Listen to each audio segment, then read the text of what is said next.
Very good. I will call to order this special meeting of the Town of Old Saybrook in the Wetlands and Watercourses Commission. I'm appearing remotely, Colin Heffernan, Chairman.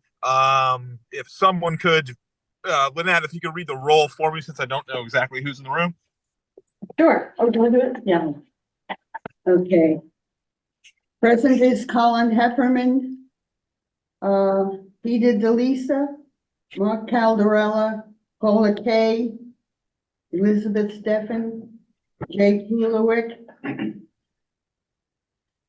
everybody. That's everybody. Very good. So we have, okay, so we have four members here. Yes, 4 regular. Okay, very good. Yeah. 2 alternates. Very good. I believe that our only order of business tonight is the continued show cause hearing for 0 Middlesex Turnpike. So Lynette, why don't you give us a rundown on where we are? Well, we continued to tonight so that the commission could have a chance to do a site visit, which took place last Thursday. And the commission could discuss their observations at the site visit at this point. Sure. So I'll take the lead on that. We toured the site at some point last week. I forget the specific date. Lynette can fill me in on that. But obviously the 6th. Yes, 6th. The 6th. Yeah. So Wednesday the 6th, we toured the site. Obviously, there was significant disturbance in the wetlands and in the 100-foot review area, well outside of the scope of the permit. That was noted not only by the commissioners, as well as our agents, as well as the applicant's agent, who walked us through and showed us where there was disturbance in the wetlands, in the property of the DOT, state of Connecticut, as well as disturbance in the adjoining properties. And so we were able to get a look as to where we are. My own personal observations were of several trees, several doesn't even cover it, dozens of trees cut down, from ranging in diameter from 6 inches in diameter all the way to above 20 inches in diameter. Tracks of heavy machinery within the wetlands and within the 100-foot review area. The sediment fences being trampled and then put back up again. It was a scene of destruction, I think would be the best way to say it, within the wetland areas and within the upland review area. That was my observations. I don't know if anyone else wants to speak of their observations. This is Mark Caldarella. I would agree with your comments, Mr. Chairman. In addition, there was, I think, significant trees larger than maybe your estimate, maybe our known exact size, but I would say in the 30-inch diameter for sure, as well as abutting property owners. In a couple of cases, trees were cut from their property as well. But it was significant damage to what I would consider the wetlands and the areas that were not permitted that were removed. Jake Hulawick, second your thoughts, but let's put it this way. The site visit and what we observed kind of showed a blatant disregard for the permit conditions and our regulations. Blatant. It's Peter DeLisa. It was hard to imagine something that severe happening in this day and age, where we have a very specific concern for the livelihood of trees, especially in Saybrook. Point of order, Mr. Chairman. Is it possible? I have heard that an existing cease and desist exists against the same vendor for exactly this kind of activity elsewhere. Would it be pertinent to our case to hear the circumstances of that situation insofar as it provides additional information about the motivation or reason things happen this way or done.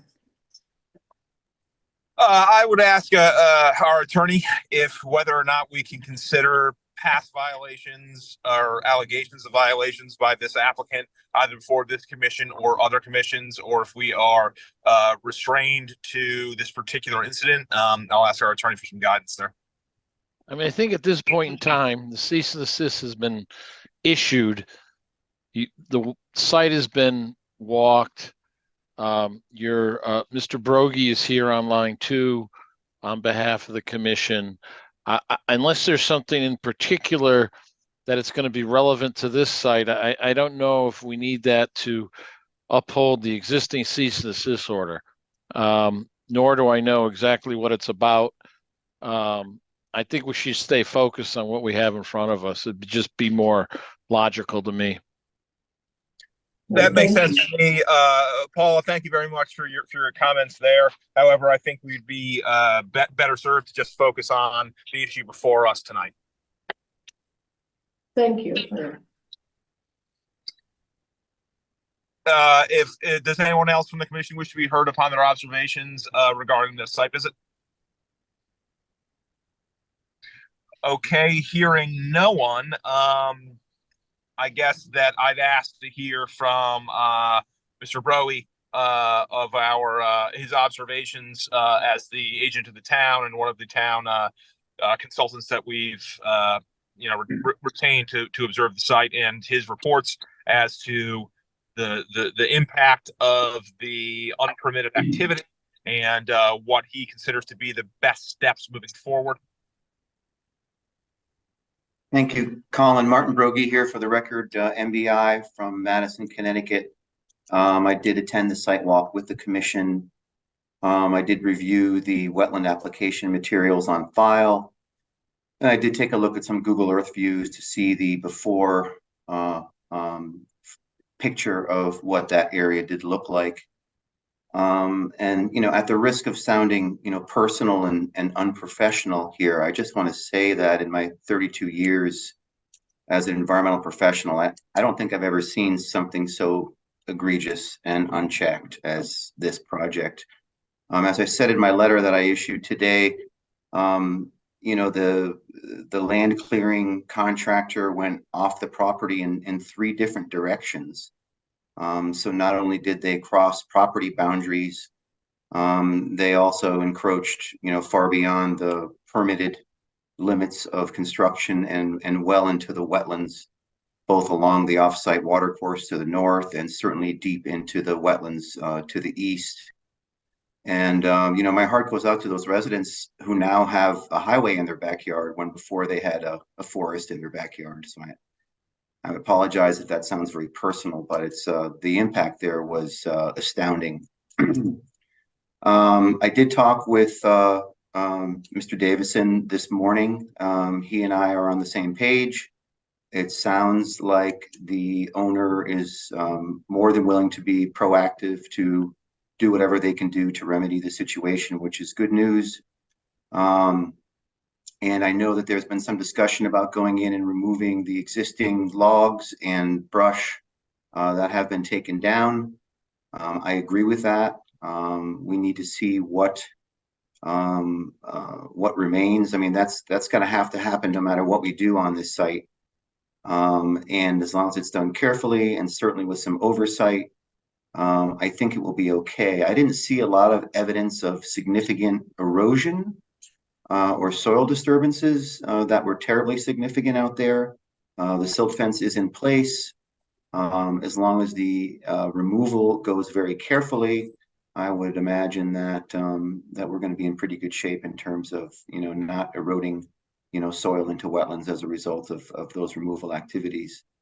But what I would certainly suggest is once those timbers come out, and certainly no stump removal, absolutely not.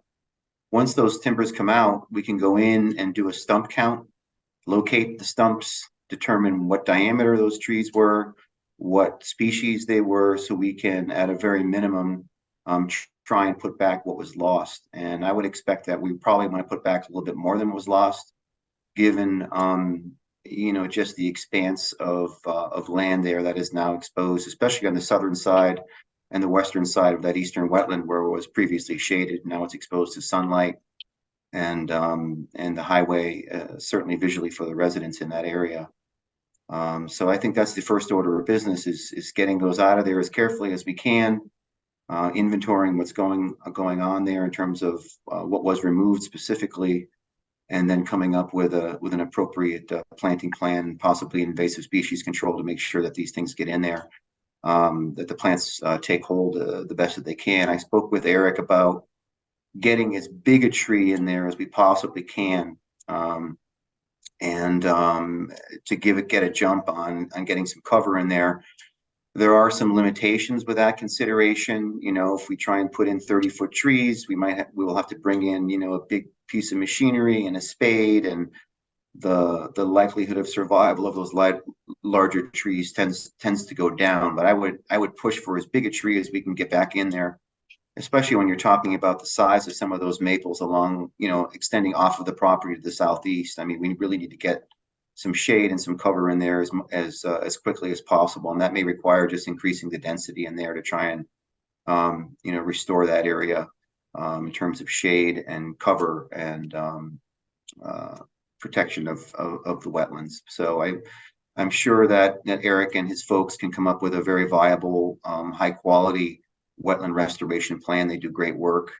And we're going to have to monitor the removal of those trees very carefully and look at the planting plan very carefully. Obviously, we're going to have to coordinate with the neighbors that have been aggrieved, and try and keep this thing moving forward, and keeping a close eye on it. So that's what I have to offer. I have one question for you regarding that.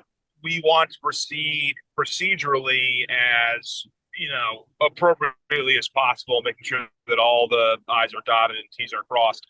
Is there a risk of further damage to the wetlands by leaving the trees, the felled trees that are there, while we wait for the applicant to prepare an application?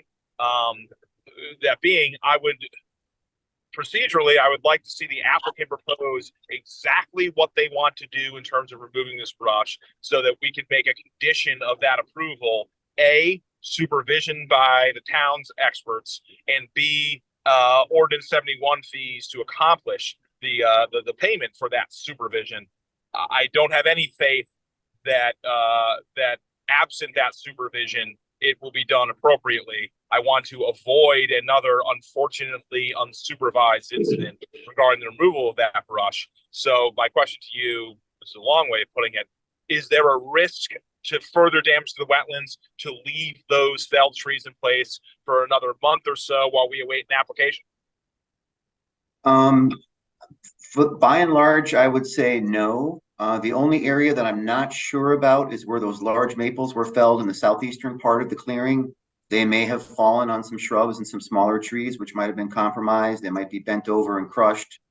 And the longer that they lie in that state, the less likely they are to come back. Of course, it is getting on winter, and they'll we might be able to get in there and stand them up and get them back up and going again. In any case, we'll have to go in there and do some restoration plantings and so forth. But I would say it's unlikely that the trees and branches that are down right now are doing any additional damage to wetland plants. There might be some damage to some shrubs, like I say, in that southeastern area, and we won't know until we get the trees out of there. So I would be inclined to say that, and then that you can, and Mark, you can sort of let me know if I'm speaking out of turn here, but I would say that the next step would be to ask the property owner to do a few things. To, one, consult with the other property owners to gain the appropriate access to effectuate the removal of the brush. And the brush is the wrong term, the removal of the felled trees. And two, to propose a plan that would then be under the supervision of the town's experts I'll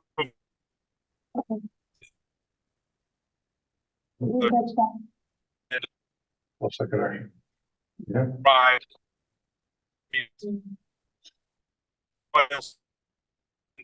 thing. But in the meantime, if there are smaller trees that just need to be righted with hand tools and things like that that don't involve heavy machinery, that can be handled administratively and could commence before that application is submitted. Lynette and council, does that seem to make sense? Well, we lost you for a minute there, so, we got get permission from the neighbors, and then you cut out, and then, Okay. We got you back around, removing the trees that could be removed without machinery. So we lost the middle. Sure, unfortunately, the lack of technology limited my wordiness. So yes, but what I would like to see would be to get the permission from the neighbors and to proceed with the remediation plan. But in between the remediation plan and our next town meeting, if there were any trees or shrubs or things of that nature that could be saved or attempted to be saved for hand tools, I'm thinking that could be handled administratively rather than require a permit. When you say remediation plan, do you mean the removal plan for the felled trees? Correct. The first step of the multi-step remediation plan of the removal of this, because some of undoubtedly a lot of that removal is going to require heavy machinery, and I want that to be done under close supervision. Matt, do you want to weigh in? Oh, Willis, any thoughts on that?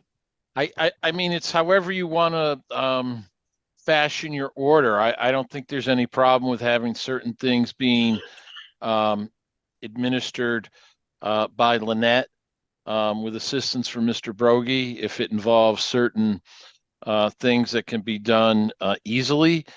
I think that we should also hear from the property owner's expert who's here. Mr. Davison is here. I'd like to hear what they have to say on all this also. Very well. Mr. Davison, are you ready to proceed? Yes, yeah, sure. Hi, everybody. Eric Davison, representing the applicant. What Martin said is largely what we talked about and what we agreed to on our earlier call. The reason for removing the trees is really because we can't really do a full assessment. And I'm sorry, Mr. Hefferman, could you just mute your phone because it keeps bouncing back and forth to your screen? Thanks. The reason for removing the trees is that there's quite a large pile of red maples that sits in that finger of wetland that extends up the slope from the southeast side. So it's about a 20-foot high. It's about a 20-foot high area of felled trees. And we just simply can't see the wetland boundary and establish the wetland boundary in that area without those being gone. So I think it's just a matter of having those removed from the upland, having those pulled out from the upland, and that's the way to do that without impacting the soils in that wetland area. But once that's done, my suggestion is that we reset the wetland flags in the field so everybody can see them. If we determine there's areas that need some winter cover in terms of straw mulch for erosion control, we can do that. We can apply any temporary soil cover for erosion control. We can expand the wetland boundary flagging as Martin had suggested, because some of the clearing actually occurred in areas across the wetland ditch there and off site.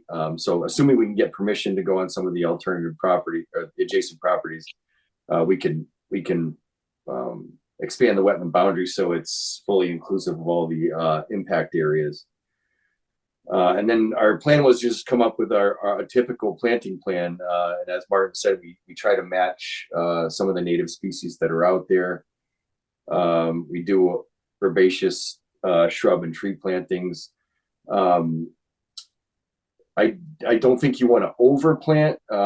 If it's the intent of the committee wants more trees, if they want the compensation to be more trees than what were cut, perhaps those could go somewhere else. But I would just caution against overplanting, because then you just have overcrowding and then you have die off in the future.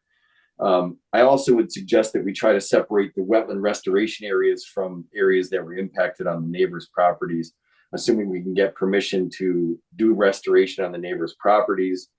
I would suggest that those plantings be more focused on aesthetic restoration as opposed to habitat restoration.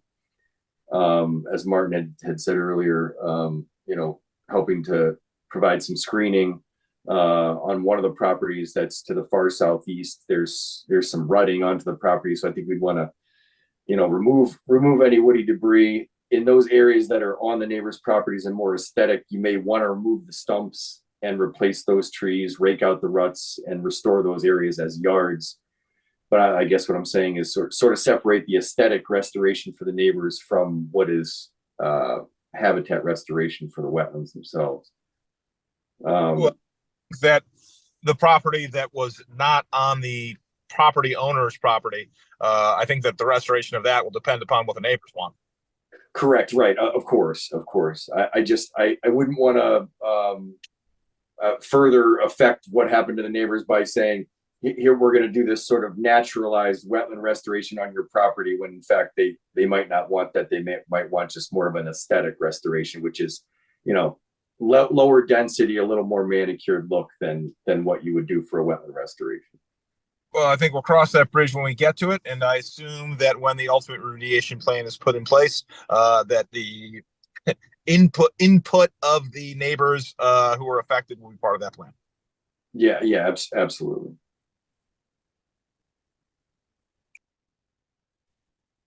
Okay, anything? All right, so it sounds to me that the property owner, I hesitate to call him the applicant because there was no application involved in this activity, or much of it, but the property owner consents to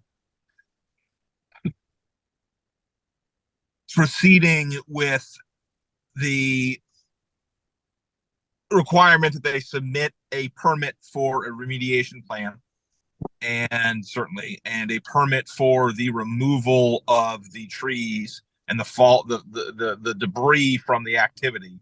And so they agree to that, but also that any triage work that needs to be done, immediate sort of repair work that we can do in between that activity, work that can be done without the use of heavy equipment, being done under the supervision of the town, to kind of stabilize the area as best we can prior to the removal activity being permitted.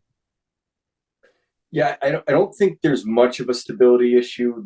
Most of the soils there have a pretty heavy organic surface horizon, and it's pretty flat. But again, I think once the trees are gone, we can assess where we might want to put in straw wattles or just simply straw mulch as cover. And we would use whatever, if we did straw mulch, we would do weed free, so we're not introducing any new vegetation into there. The one other thing I would suggest, while it's all opened up and while it's already been impacted, not with equipment, but I would suggest we take out the tire piles and some of there's a lot of old garbage on the surface that is, as they degrade, our pollutants into the wetlands. A lot of metal, there's a lot of glass, there's a lot of tires. We should take all of that out. Those are all slow release pollutants. We might as well get out while it's opened up.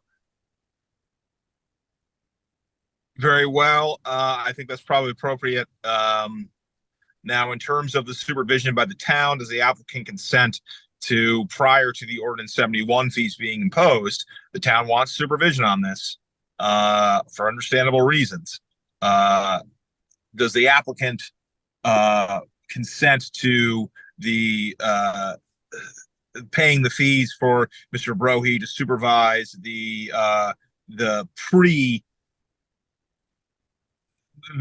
pre-debris removal work that was just referenced in terms of fixing the plants saving the plants that we can save, and the removal of the tires as identified by Mr. Davison. I don't know. I I don't know noticed if that I'm supposed, I don't know if I'm supposed to the answer that. applicant. I expect. Yeah, I'll ask maybe, yeah, thanks, Marjorie. Attorney Marjorie Shansky for Zero Middlesex LLC.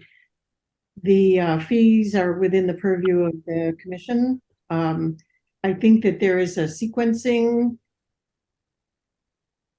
aspect that is not necessarily clear.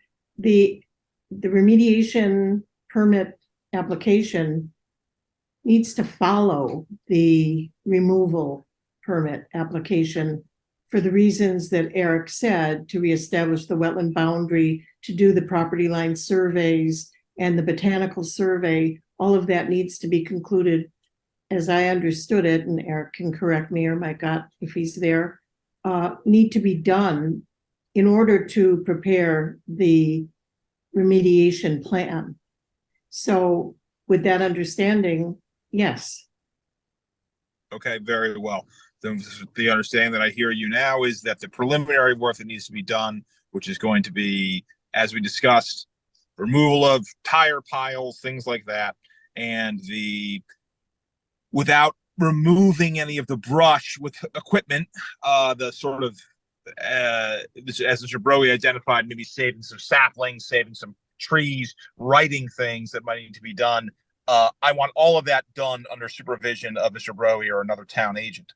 Supervision is fine. It seems to me, listening to Mr. Davison, that the sooner the tires and metals can come out, the better. And that may be innocuous. I don't know. I haven't walked the site, but maybe that can be handled quasi-administratively between Mr. Davison and Mr. Brogy in order to get those materials that are portable off the site.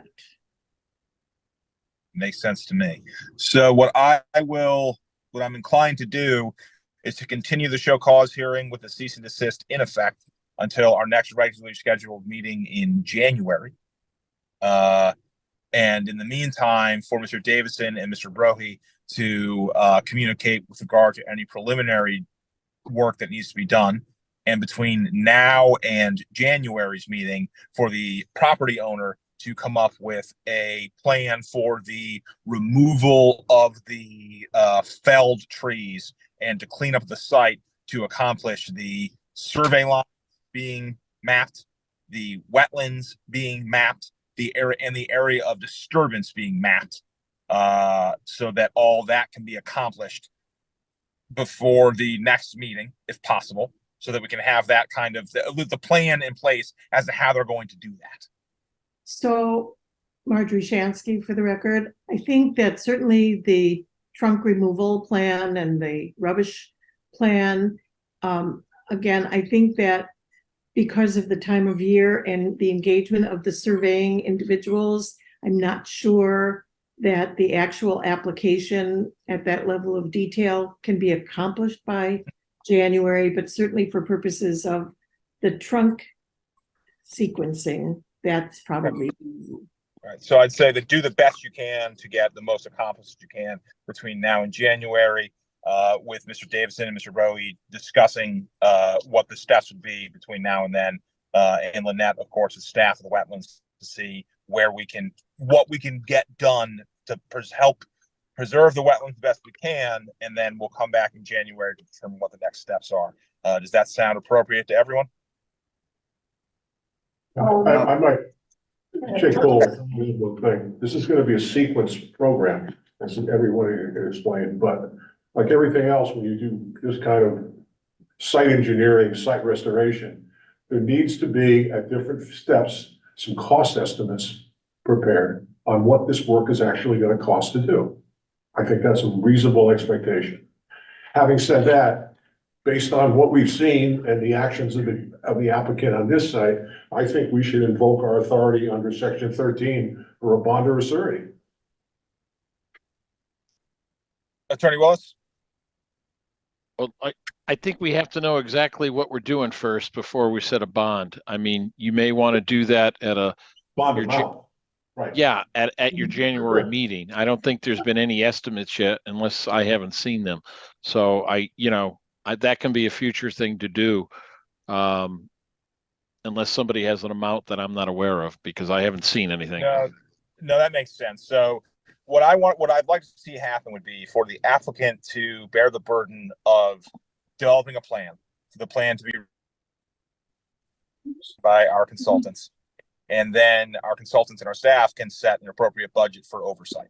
Of course, the cost of remediation, yeah, I'd want an estimate for the cost of remediation so that we can bond that, so that in case this applicant decides, I don't want to do the work, I'm going to, skate off. Not that I'm saying they would do that, but in case they do, that we have a bond in place so that the work can be done regardless of since the applicant did the damage, but the damage be repaired regardless of the applicant's further interest in developing the site. So I would ask for an estimate of cost to be provided with that.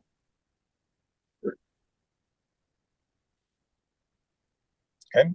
All right. So with those directives in mind, I will move that One sec. Mr. Chairman, we do have, I know you can't see from there, but we do have a few members of the audience that showed up. Do you want to give? Very well, members of the public, please. Thank you for members of the public. Thank you for coming tonight, and we would love for you to be heard. So, if is Chuck there tonight? He could not make it at the last minute. All right, Mark, if you would be so kind as to select the order of people to comment. Sure, thank you. Is there anyone in the audience willing to speak for or against what we were discussing here? If you could identify yourself. Sure, my name is Carolyn Lyle. Okay. I'm an Old Saybrook resident, and I'm also the chair of a community organization called SOS Trees. You all received a letter from our organization. I don't know if the people on the Zoom can hear me. Can you hear me? Yes. I can. And anybody else want to talk? No, I'm sorry. Okay, no, I mean, I'm really glad to hear that you've recognized how serious, how egregious, and how disrespectful what happened at Zero Middlesex Turnpike. Not only to the neighbors, but to the entire community of Old Saybrook. And I'm really glad to hear that you've recognized that. However, the discussion is how to help them redo what they shouldn't have done in the first place. And yeah, should they plant trees? Yes, they should. Should they fix the wetlands? Yes, they should. But I want to know, how did it happen in the first place?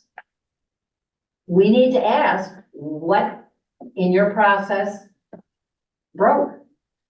How can we sure that your process isn't going to happen again? I mean, there's no other citation. There's no other make whole that I'm hearing anybody say. I mean, Old Saybrook canopy is really low. We have the lowest canopy of the shoreline, which is why our organization was formed. All over social media, Facebook platforms, informal conversations, this town, these residents are worried about the felling of trees. We have the lowest tree canopy, and we're the second lowest of all Middlesex County. And something like what happened at Zero Middlesex Turnpike makes our canopy even lower. So we can replace trees, but the trees that were lost were 20 and 30-year-old trees. We are not going to get that benefit back by putting trees. I don't care how big they are.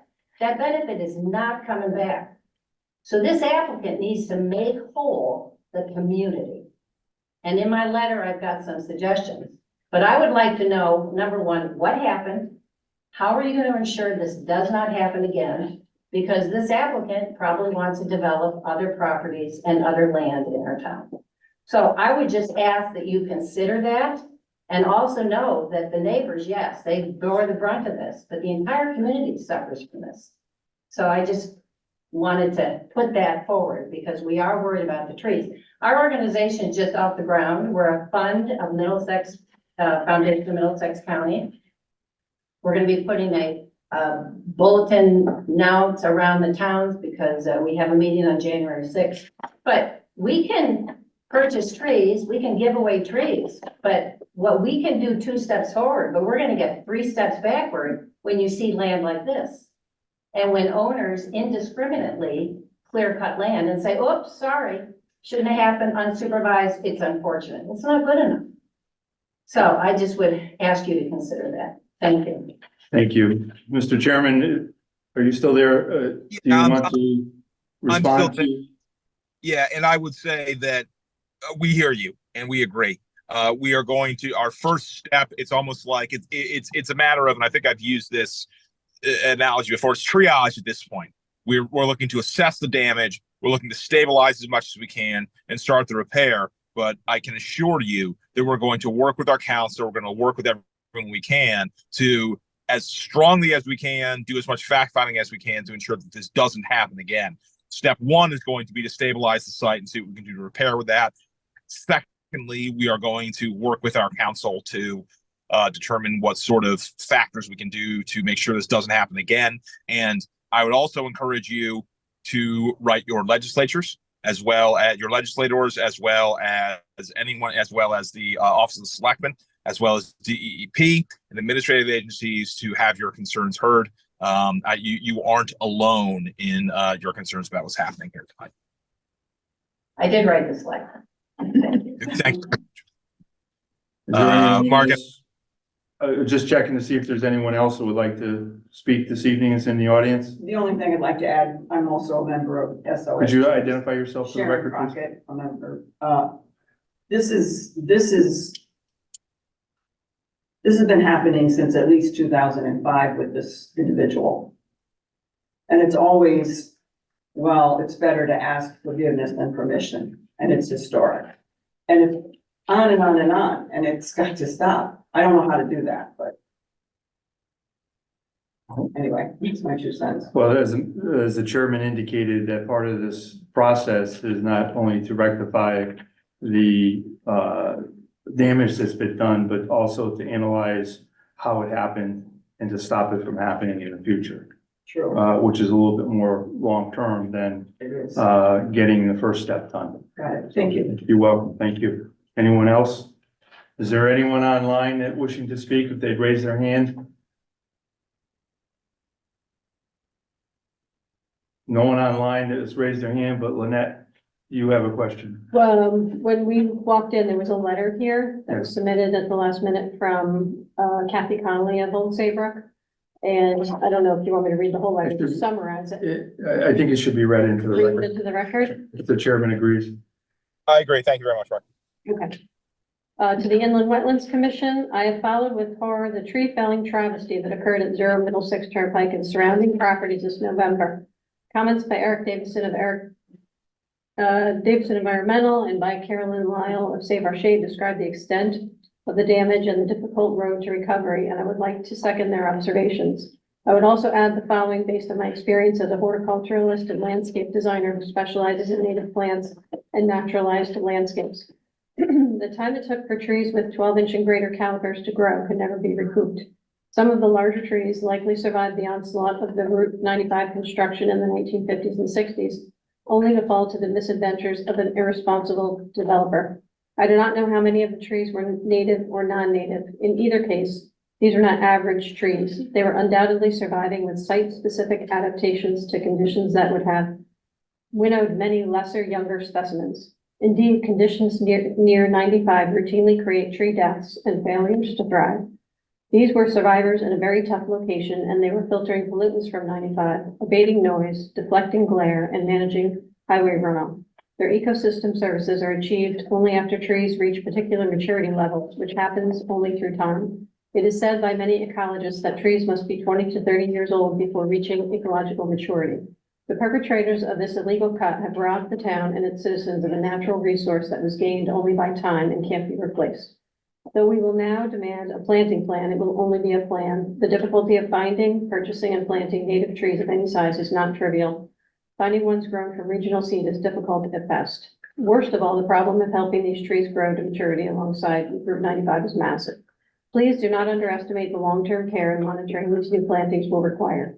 Thank you for considering my comments. Kathy Connolly. Thank you. Yeah. Back to you, Mr. Chairman. Thank you very much, and thank you, Mark. Anything else from anyone? Hearing nothing else, go ahead. Sorry, Colin, one more thing. If you are continuing the show cause hearing, we need to continue to a date and time. And I think it has to be separate from our regular meeting, so. Okay. I'm suggesting maybe an hour or an hour and a half prior to the January meeting, perhaps. That would work for me. The January meeting is The 18th. 18. so yeah. So I will. Can the commissioners be present for the 18th at 6 p.m.? Yes, yes, I am. Okay.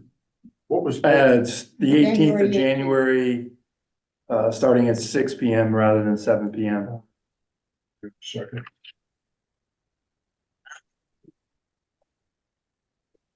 Sounds good. I'm available. You're available. I'm Liz is available. Paul, Peter. Okay. We got at least Yep. 6. 6. There is We got a quorum. also a question on the floor from Mr. Ott. Mr. Ott. Yes, Mr. Chairman, just for the record, I'm Michael Ott. I'm a licensed professional engineer and land surveyor with Summer Hill, Civil Engineers and Land Surveyors in Madison.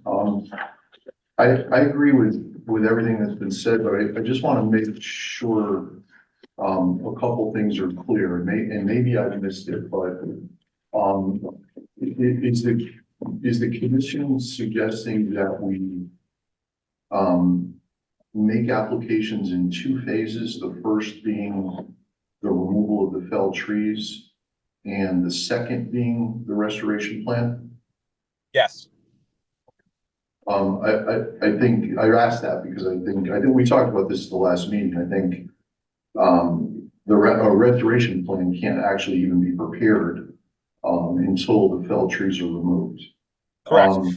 First the application for the felled trees being removed. Subsequent to that, an application for the restoration plan. Thanks. And then just one more thing. I think before a plan for removal of the felled trees is submitted, that we're going to need to establish where the property boundaries are. So I just want to make sure that we have the permission. The land surveyor would be on the site.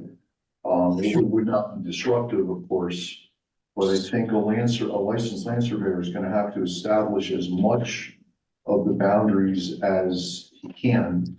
That will tell us whether or not work has been done off-site. It certainly appears that it has, but it will confirm that, and that the removal off-site will have to become part of the plan, and there'll have to be some discussions with adjoining property owners, including the Connecticut DOT. So I just want to make sure that it's okay to have a surveyor on the site. Yeah. So here's what I think is going to happen. First, the requisite permissions are going to have to be obtained from all of the affected landowners. And we're going to need those in writing. So the applicant is going to have to obtain all of those. Subsequent to that, the land surveying and the low impact remediation, the salvation of whatever brush can be done by hand without equipment will need to be accomplished. The surveying and that low impact, first aid that needs to be done to the wetlands that are there, both of those need to be done under the supervision of the town. So I'm going to, in addition, while this is continuing to the next meeting, those activities that need to be done I'm going to task the applicant to work with the town through Lynette, who's going to sort of quarterback this whole thing, to make sure that it is done. And then we're going to see where we are in January. Is that clear? Yes, so the surveying, I think what you're saying, Mr. Chairman, is the surveying can be done Yes. under the supervision of the town. I don't see any reason why we can't do a survey in terms of that, why we can't get the surveyors out there underneath the supervision of the town. Yeah, done under the supervision of the town. Yeah, the survey, I agree, the survey is really gonna have to be done before the adjoining property owners are approached. So that when the lines are, when the property boundaries are established, we'll know for sure which property owners have to be I'll approached. surveyor and for you guys to know whether or not the surveyor can accomplish his or her work without having to encroach upon other people's towns. The property owners have endured enough encroachment before anybody involved with this sets foot on their property, get their permission. Mr. Chairman, I believe the surveyor has those rights for purposes of survey. Very well, make it happen. Understood? Whatever permissions you that, whatever permission the supervisor has by way of his license, great, use them. If the surveyor doesn't have that permission, get that permission. Am I clear? For Yes, purposes of the survey, yes. Very good. Anything else that needs to be done, get the permissions. Understood? Understood, though I do think that having the survey information to define what that subsequent activity may be is pretty important. I agree, and I leave it to you, to the applicant, to work with the town to get the sequence of this done, to get the sequencing properly. Understood? Indeed. Okay. So, Mr. Ott, anything further? no, Okay, so with that in mind, anyone else have anything to say?